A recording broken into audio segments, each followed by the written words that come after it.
Welcome back, viewers. This is Resistance Radio Music Video Series. I'm your host, Brother Theron. Today we're going to continue with the various topics series.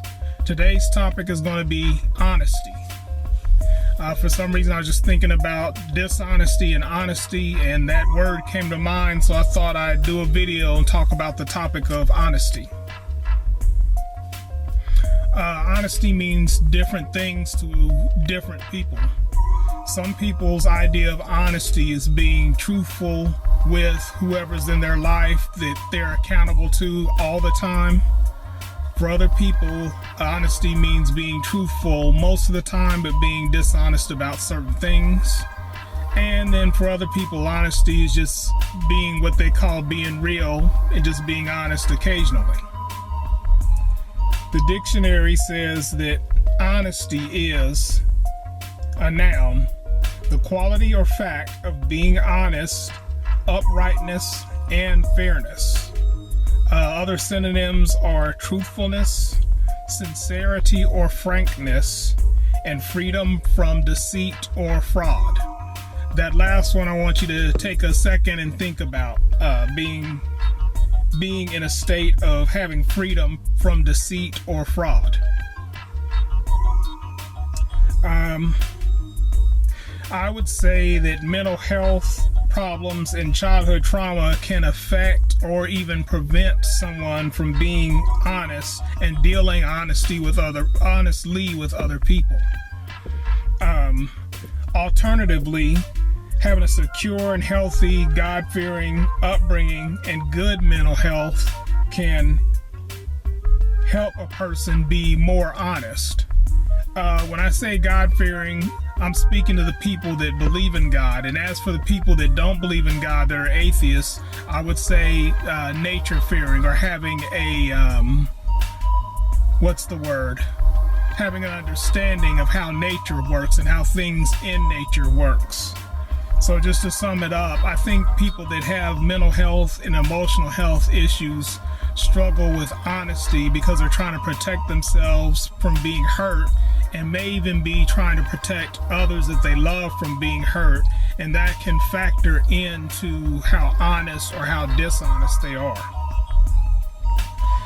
It all starts with the parents. It all starts with your upbringing. One thing I know about children is that children pay attention when their parents are honest with and or when their parents lie to them.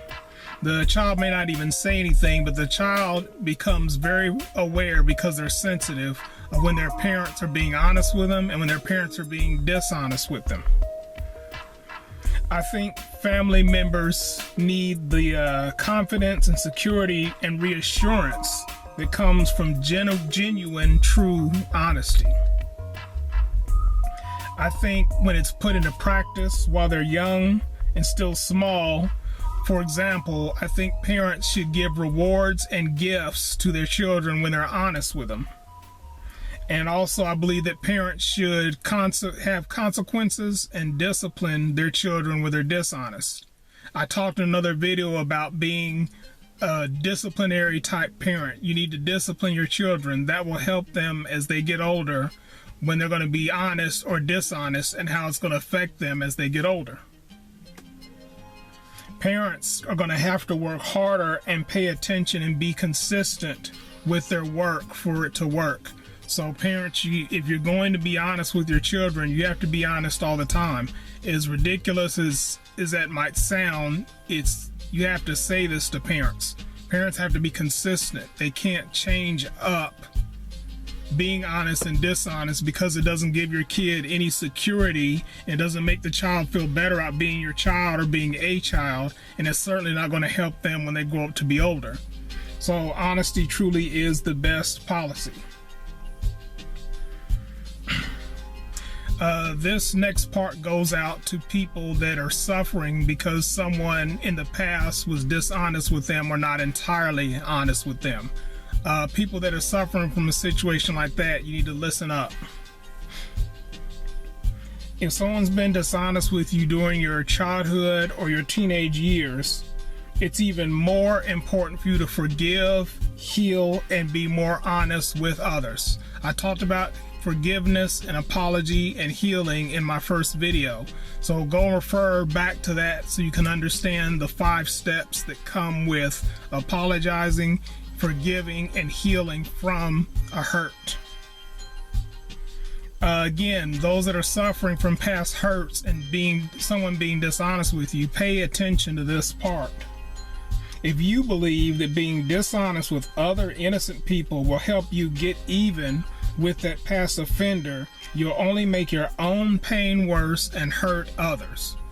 What I mean by that is this: someone you care about or you were close to hurt you by being dishonest or hurt you by not being entirely honest. So what you do is you turn around and feel like you can get even with them by going and being dishonest with someone else or not entirely honest with someone else, and somehow that's going to make your pain less, when actually it's going to make the other person's pain worse, and it's going to make your pain worse because now you've destroyed another relationship. So those of you that have suffered from past hurts, again, you need to forgive, you need to apologize for what you've done, you need to heal, you need to go through the 5 steps.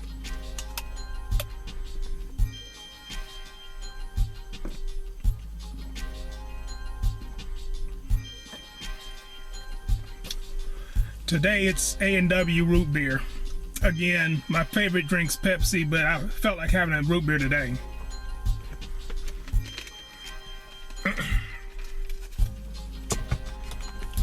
This shirt that you're seeing was given to me by my middle son, my second son. He couldn't fit it anymore, so he decided to give it to me. Also, this watch that you see, my son gave me this watch also, my middle son. He's just been giving me all kinds of clothes and shoes. He's been very generous, so I'm going to publicly say I appreciate him for that. All right, moving on. We're with the topic of honesty. Honesty is in fact the best policy. It starts with being honest with yourself. I want every person, old, young, male, female, so-called black, so-called white, so-called religious, not religious. Listen. You know what's right and what's wrong with you. Fix it so that no one else has to suffer trying to fix you. This is very important to people that are either married or getting married. Whatever's wrong with you, you need to fix what's wrong with you so that you're not making the people around you that care about you fix you for you.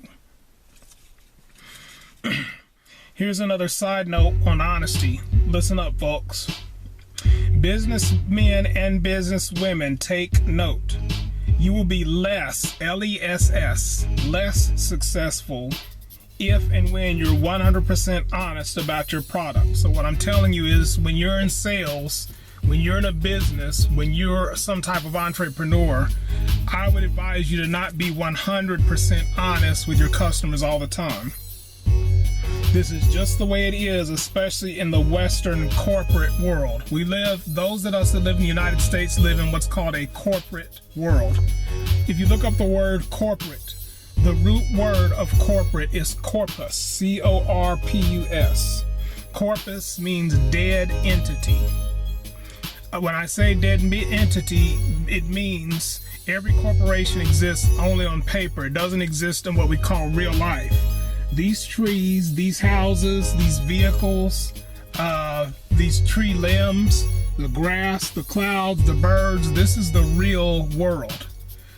Corporations are not real. Corporations exist on this. This is called paper. Once again, I'm going to tell you to read Mary Elizabeth Croft's book. I highly recommend it. How I Clobbered Every Bureaucratic Cash Confiscatory Agency Known to Man. You need to understand what type of world the corporate world is and how you have to operate in it. Operating in the corporate world includes being somewhat dishonest with your customers. Read that book. There's a very fine line between honesty and foolishness. Learn to be honest without sharing your personal business. This was a problem I had growing up. I've told you before, my parents were both Christians. We were raised in a Christian church. We grew up around Christian people. You have some Christian pastors that will tell you to never lie. You have Christian pastors that use the word and tell you to be honest all the time.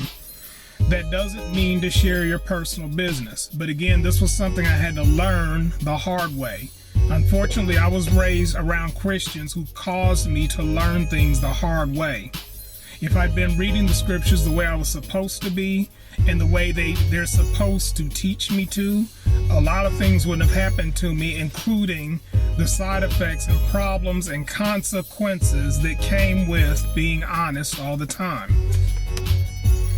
There's a fine line between it. You have to know when to tell people the truth. You have to know when to hide things. And then there's other times you have to flat out lie. I recommend those of you that are at war with anyone, if you're in disagreement with anyone, you have to lie to that person sometimes, or those people. If your enemies are a group of people, you have to be dishonest with them. Honesty doesn't mean being honest all the time. Moving on. We're going to talk about honesty amongst strangers and enemies. Please pay attention. When you're talking about honesty amongst strangers and enemies, you have to be strategic. You have to have a strategy. Part of the strategy is discerning wisely what to be honest about and what to lie or be secretive about. Also, who to be honest with and who to lie to and be secretive with. Note, and I'm making a statement about women. For those of you that are sensitive, don't take this as a sexist remark. It's just an observation that I've made about women. Just like I've observed that women have breasts. It's not a sexist comment, it's just the truth. Typically, women are much more gifted at this than men are. Gifted at what? Being strategic about who to be honest with and who to lie to and who to be secretive about and secretive to. You'll discover this when the relationship starts out. Women are going to be honest about certain things. They're going to lie about certain things. But this is also true with men. Men are going to be honest about certain things. They're going to lie about certain things. As the relationship grows, you're supposed to get to know that person before you get to know them intimately and find out what they're being honest about and what they're lying about. The point I'm making is women as a whole generally are better at this strategy than men are. Trust is hard earned and it takes years, Y-E-A-R-S, years, not months, to acquire. So those of you that want to spend 2 or 3 months and think you're ready to marry a person or spend the rest of your life with a person or have a child with a person, understand it takes years to earn hard-earned trust both ways. It takes years for the woman to trust the man. It takes years for the woman to the man to trust the woman. Sorry, I'm getting tongue-tied. In 2022, which is this year, it's likely that you are under constant surveillance. You have potential enemies everywhere.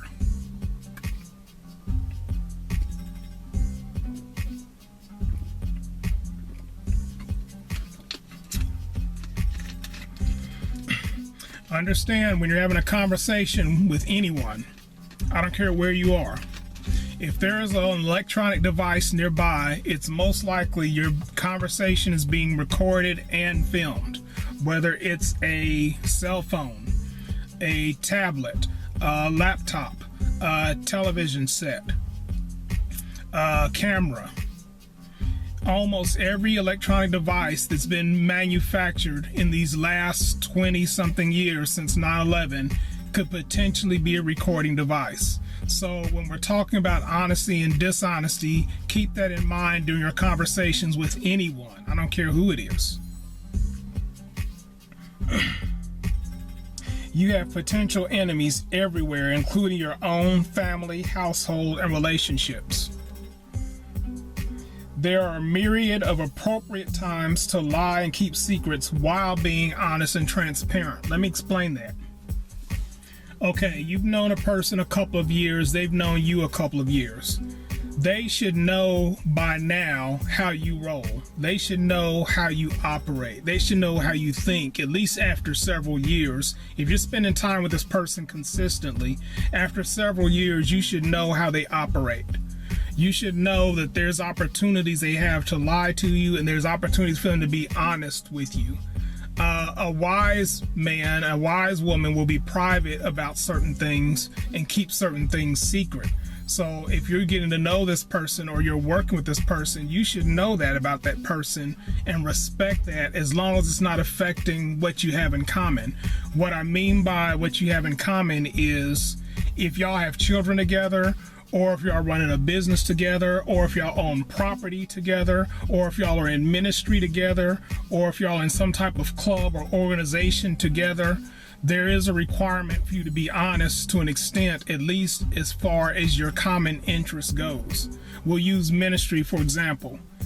Let's say you're with someone, you're not in a relationship with them, but you do ministry together. Both of you are required, for the sake of that ministry, to be honest with each other. If you're running a business together, let's say you're not romantically involved, you just happen to be running a business with a business partner. Your business partner needs to be honest. You need to be honest with your business partner. It goes both ways. The more you lie, the more the trust is going to be destroyed. And if the trust is going to be destroyed, the relationship or the business or the ministry or the organization or the gathering or fellowship or whatever you call it is going to be torn down and destroyed because of the dishonesty. Keep secrets while being honest and transparent. So that means you can be lying or keeping a secret on a particular thing, but you can still be honest and transparent and reliable and dependable and accountable with regards to whatever this common interest is that y'all share. You have to develop this strategy of keeping secrets while being honest and transparent. Enemies, and you should know who your enemies are. Enemies will encourage, pressure you to be honest while lying to you and planning your destruction. So if someone's working against you, they're going to encourage you and pressure you and push you and make you feel guilty about whether you're being honest or not. And at the same time, they're being dishonest with you. They're going behind your back and they're planning the destruction of you, your family, your children, your business, your ministry, your organization, your fellowship, your hustle, whatever you want to call it. So you have to be careful with enemies because they're planning your destruction. If they're planning your destruction, you have to be strategic and know when to be transparent and honest and when to be secretive and closed in and dishonest.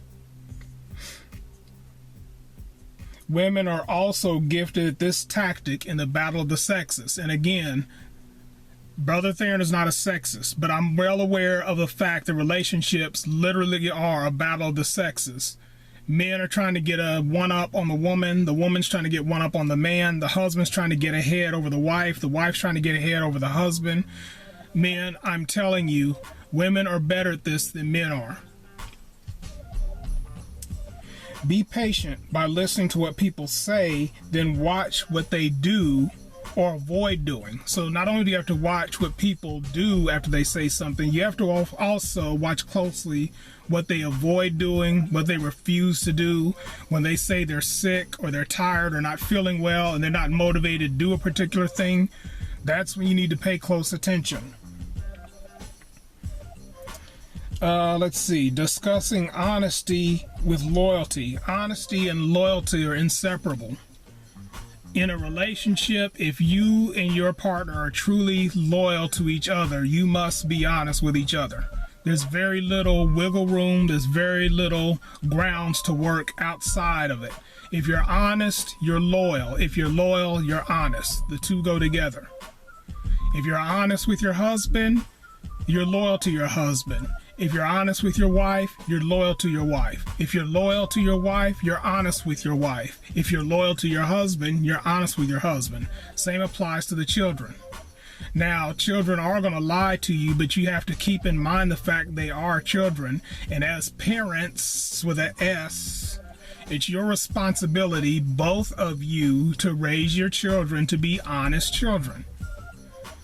If you're a dishonest husband and you're trying to pull away from your wife and pull your wife away from your kids, you're already being a dishonest husband, so how can you raise honest kids? If you're a dishonest wife and you're trying to pull your kids away from the husband, away from their father, you're being a dishonest wife, so how can you expect your kids to be honest with you? Loyalty and honesty go hand in hand. The two go together. Let's talk about confession, because confession is a part of honesty, but you need to understand the sinister implications of confession. Listen, religious people. Confessions before a priest or a Christian pastor or a Catholic pastor is for fools. Capital F-O-O-L-S. Fools. Those that actually read and believe the scriptures already know to only confess to the Creator by the way of His Son, the Messiah. The only appropriate time for public confession is when there is a public offense that's pertinent to the circumstance. So what that means is, if you've done something publicly, people see it, people hear it, people are aware of it, and you've affected someone in a negative way, people see it, people hear it, people know about it, then under those circumstances, you're supposed to have a public confession of what you did or didn't do. That process of going to a priest and you're on one side of a curtain and they're on the other side of a curtain, forgive me, Father, I have sinned, that's for fools. Why? Because that person is not your creator. That person did not make you. That person did not send their son to die for you. That person has no heaven or hell to put you in. You have no business making a confession to some priest. You're not even supposed to call another man father unless you're talking to and about your father. So, religious confession for priests, for Christian pastors, is for fools. If you have done that or you're doing that, it's your responsibility to stop immediately. Again, we're under surveillance. We're being recorded. We're being watched. We're lab rats. You must understand this. So anything you say to them can and will be used against you in a court of law. Judges, priests, pastors, law enforcement officials, not officers. I'll explain the difference in a minute. Judges, priests, pastors, law enforcement officials, politicians are in power to brainwash, control, oppress good and bad people under their own laws. So if you're going to confess to a judge, a priest, a pastor, a law enforcement official, I said official, or a politician, know that they're in power to brainwash you, control you, oppress you, put you in a box, put you in a maze, put you in a prison. The reason why I differentiated between law enforcement officials and officers, you have to understand something about law enforcement. I was once in law enforcement. You have to separate the individual officers from the organization that they work for. You have officers that are good women, good men. They simply want to work, go home, pay their bills, and feed their family. They're not interested in the system. They're not interested in how the system works. They're not interested in how it came about. They're not interested in how it affects anybody. They simply want to go to work and come home. Then you have the other type of officers that are planted in that system and work directly under and work directly for the officials and have their mindset and their spirit and their goals and their agenda. Those are your wicked, crooked cops. I don't have a problem with all law enforcement. I have a problem with individual law enforcement officers, and I have problems with the American, and I emphasize American, law enforcement system. So when I see an officer, I don't have a problem with that officer because it has a uniform on. Now, I will behave in a certain manner because he or she has a uniform on, but that doesn't mean I have a problem with that particular officer. I do have a problem with the organization that it represents. So, law enforcement officials that give these officers their orders, train these officers to act a certain way, teach and indoctrinate these officers to believe a certain thing, that's who I have a problem with.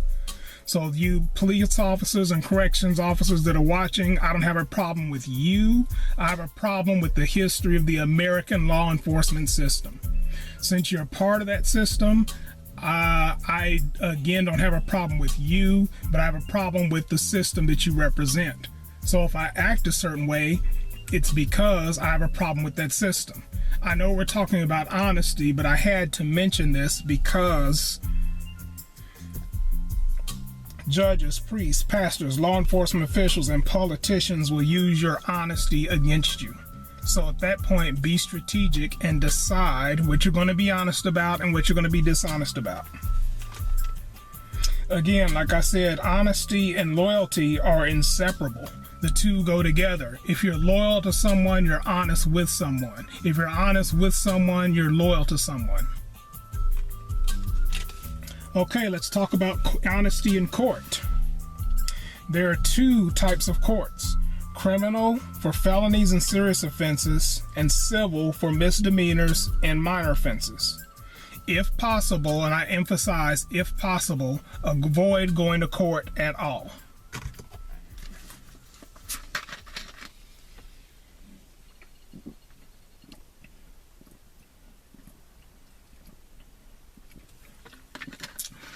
It's still cold, but I'm gonna drink it and try to finish drinking it before it gets warm. Okay, I had said avoid going to court at all. Why? Listen up. I don't care how old you are, young you are. I don't care what parts you have, what parts you don't have, what parts you're missing, what gender you consider yourself to be. I don't care what culture you consider yourself to be. I don't care what color you think you are. I don't care how rich you are. I don't care how poor you are. Once you're under oath, you're sworn to be honest, not with the victim, but with the judges and the authorities. When you take an oath, you're swearing to tell the truth to the judges and the authorities, not necessarily to the victim. This may or may not, it could go either way, cost you your freedom. Honesty takes on a whole new meaning. Trust me, I've been to court many times. I don't care what you think about honesty. You have a whole different concept of honesty when you're telling a judge and you got your hand up and you swear to tell the truth, the whole truth, and nothing but the truth. Again, Mary Elizabeth Croft talks about this in detail in her book. That's why I endorse that book, and I tell everyone, excuse me, I tell everyone to read that book. Honesty takes on a whole different meaning. Just know that the authorities, including law enforcement, will not be honest with you and are not required to be. You're under oath, you made the pledge, you're in court, so they're telling you to be honest with them, but they're not under any jurisdiction or under any oath to be honest with you. You see how that works? In most cases, you, not them, are on trial. Here's a website. Write this down. www.freedomclubusa.com. freedomclubusa.com. There's tabs. You need to click on the Freedom tab and read every article under the Freedom tab. www.freedomclubusa.com. Also, read The Great American Adventure by Judge Dale. Read Defense of Marriage by Stephen D. Miller.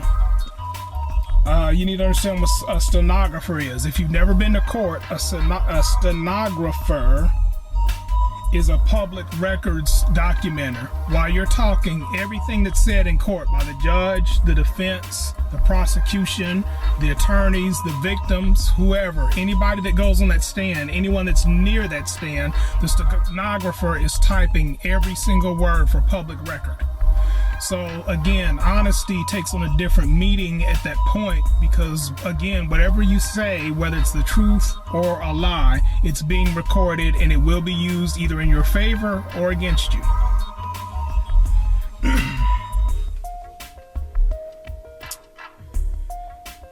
In relationships and marriage, let me say this to both potential husbands and potential wives. Prepare yourself.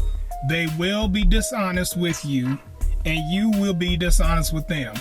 I've never met a single married couple where the husband was 100% honest with the wife and the wife was 100% honest with the husband. I've never seen any set of parents that were 100% honest with their children. So if you're going to get married, you're going to start a family, you're going to start a unit, prepare to be dishonest and prepare for your partner to be dishonest with you. You have to decide as a spouse what you can live with and what you can't live with. I want to say this to the men that are married. There are two reasons, that you can put your wife away. Only two. If she's having an affair and you're aware of it, that means she's committing adultery, or if she just simply refuses to follow your instructions, because you're supposed to be submitted to Christ, she's supposed to be submitted to you. If she just refuses to submit and follows your directions, those are the two reasons you can put your wife away. You can't put your wife away because she told you a lie. You can't put your wife away if she's hiding something other than another man. Let's say she's hiding a disease that she has and she doesn't want you to know about the disease that she has. That's not grounds for divorce. When you find out, you need to find out why she's hiding it from you, and y'all need to work on that together. Wives, I've already explained this to you. There are 3 reasons that you can divorce your husbands. 3. If he abandons you, that means he just disappears without explanation and he's gone for a long period of time. I'm talking about years. You can divorce him. If he's abusing you or your children or any children in the house, you can divorce him. If he's committing adultery, which means he's with a married woman, you can divorce him. You can't divorce your husband because he's dishonest with you. Let's say he's hiding tactical gear and weapons and ammo, and he's hiding this from you and he's being dishonest about it. You don't have grounds for divorce. This is what I hate about the American family court system. They'll have a woman divorcing, usually a woman divorcing a man for some stupid reason, or a man divorcing a woman for some stupid reason. I hate her hairstyle. I don't like the way she cooks, so I'm divorcing her. This is the type of foolishness that goes on in America, and it needs to stop. So back to the subject of honesty. In relationships of marriage, prepare yourself. They will be dishonest with you and you will be dishonest with them. It's essential for the growth and development of the couple. Be honest, even at the expense of others' feelings, which means, men, listen up. If you have to hurt your wife's feelings to be honest with her, at least you are honest with her. Wives, listen up. If you have to let your husband down again because you're honest with him, let him down again. You were honest with him. At least you're building trust. I had to learn this the hard way in marriage. It's going to happen. Something's going to happen, and men, you're going to have the opportunity to be honest or dishonest. I advise you to be honest and work from there. Same with you wives. Let's say you did something terrible in your past. You had an abortion and you didn't tell him, and he finds out later. Be honest about it. Work on the relationship. Admit that you're vulnerable. This goes both ways. Men are vulnerable and transparent. Women are vulnerable and transparent. It goes both ways. One is no better than the other. If you're hiding something and he finds out or she finds out, work from there. This is what builds trust. This is what builds relationships. I'm all about building trust and building relationships. I'm 100% on board with building relationships. But in order to do that, you're going to have to take some licks. Guys, you're going to have to take some licks. Ladies, you're going to have to take some licks. When you see these guys and they're built like a tank and they weigh 270 pounds and it's all muscle and it's no fat, those men had to beat their bodies into shape. Those men had to suffer and strain and sweat to have those bodies. When you see a woman with a literally perfect figure, everything looks just right, no fat, just perfect shape. She had to sweat and bust her behind and work hard to get in that condition. When you see people married for 70 years and they've got children and grandchildren and great-grandchildren, they had to bust their behinds for that marriage to work. Same with a business, same with a fellowship, same with a ministry, same with an organization. You're going to have to suffer and struggle and hurt and sacrifice to have anything, which includes being lied to. It also includes lying. On your way up the ladder, I can guarantee you're going to lie to someone. As a parent, before your child hits that stage and gets that diploma and heads off to college, they're going to lie to you, you're going to lie to them. It's going to happen. So when I hear these people on Facebook, or I hear them on the phone or on these dating apps, and they're crying and whining about who lied to them and someone was dishonest with them and somebody let them down, it happens to everybody. I don't know a single person anywhere close to my age that has never been lied to, never been disappointed, never been hurt, never been hoodwinked, never been tricked, never been finagled. Just, I mean, how does a person grow and live and become a person without that happening at some point? Now, there's lines to be drawn. If you're in leadership, if you're in ministry, you do have an accountability and level of responsibility to be honest and forthcoming and transparent with your followers, with your fellow parishioners, whatever religion you are. If you're Buddhist, it's the same thing. If you're Muslims, it's the same thing. If you're Confucianist, it's the same thing. If you're atheist, there's probably still some lead atheist that you follow, or some lead atheist that you get your ideas and your education from. That's your pastor. There's an accountability for them to be honest with you.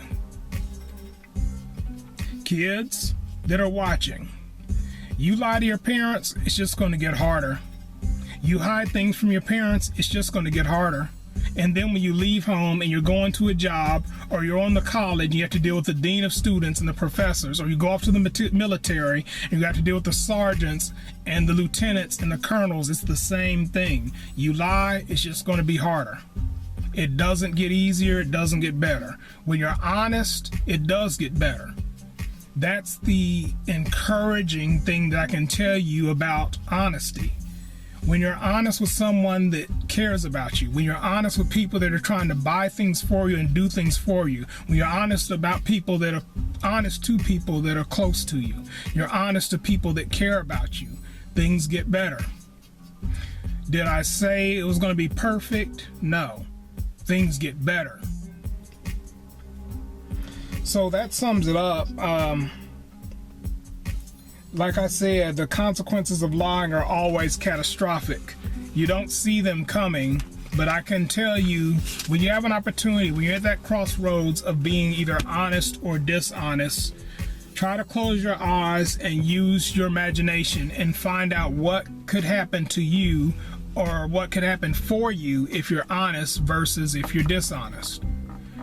I hope all of you that are listening are taking notes. If you're not writing this down, I hope you're taking mental notes. I hope this is edifying you. I hope this is educating you. As always, you're free to inbox me. You're free to message me. You're free to friend me on Facebook. You're free to email me. My music is still available. The curriculum study packets, I recommend you get those because it covers in detail a lot more than what I can say in these videos. Again, you can check out my music. I'm on mymixtapes.com. I'm also on beatstars.com. And I've got some music that's available to buy on the various platforms. Again, this was just various topics. I just wanted to go over honesty. Once again, I hope that you're blessed. I hope that you're edified. If you are offended, I hope you're offended in an educational way and that you'll take it and learn from it and grow from it. We'll be talking about other topics in the next series.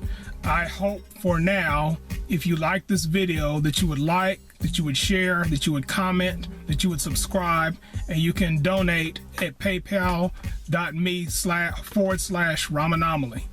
In the meantime, I pray that all of you will be blessed.